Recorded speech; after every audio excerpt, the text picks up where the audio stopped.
This segment is sponsored by the Area Agency on Aging of Western Michigan. Did you know that the Area Agencies on Aging were created by the United States Congress back in the 70s to provide seniors with home and community-based services? We're talking information and resources on all aspects of aging. Liz Barnett is an outreach specialist with the Area Agency on Aging of Western Michigan, and she joins us to talk more about the services they provide.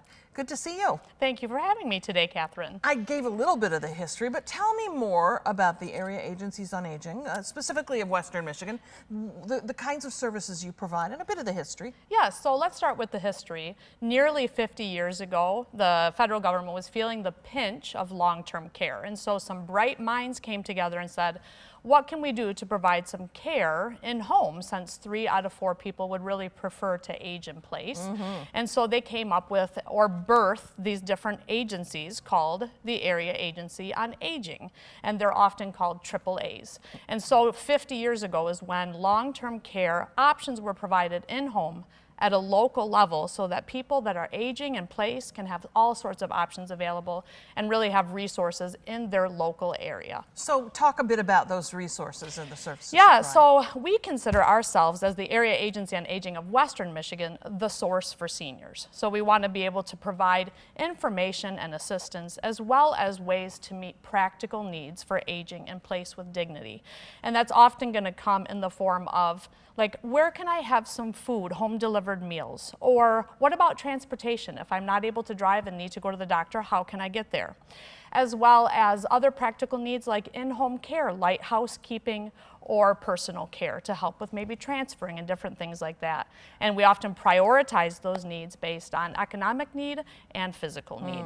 I know you also support caregivers. The job of a caregiver is huge, and so to come around them as well is really important. It is.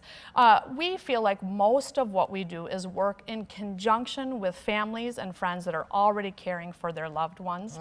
And so it's important not only to provide services for those that need the help, but that for those that are providing the care. So that can come in the form of information, because none of us went to college on how to be a full-time caregiver. Right. And so we have something called a Caregiver Resource Network, an encouragement to not travel that caregiver path alone. So we provide information online. We have an entire catalog and library of information about topics that matter to caregivers, as well as respite certificates and support and encouragement and affirmation that what they're doing is worth it and they're doing a good job. So how does a person know when it's time to reach out to a AAA and ask for that help?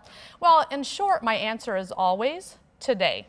And not that the need is necessarily today, but when I remember when my kids were little and thinking, wow, parenting is long-term. I need an invisible tool belt so that I can know what to do and have the support needed to do this well.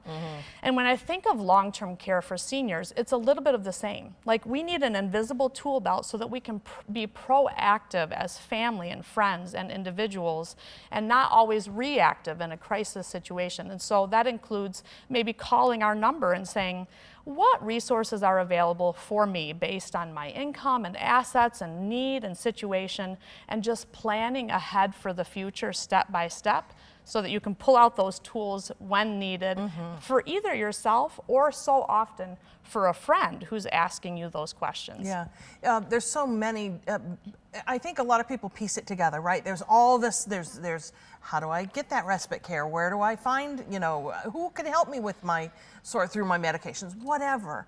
How do you help people through all the chaos of the choice making? Yeah, and I think that's a really good question. I remember when my mom was facing some situations and just feeling very overwhelmed by this need, plus this challenge, plus this new barrier. And so the phone call to the Area Agency on Aging was just a good starting point. I guess what I would encourage is you don't have to have all of those things present when you make a phone call, or the idea of what all the solutions are. Really, just starting with a phone call and knowing that our agency and many agencies that are serving seniors, we have a screening process in place to guide that conversation so that we can identify those greatest needs and hopefully find some solutions for those challenges. Well, thank you for the work that you do. And folks, if you'd like more information for both seniors and caregivers, visit AAAWM.org. Liz, thank you so much. Thank you.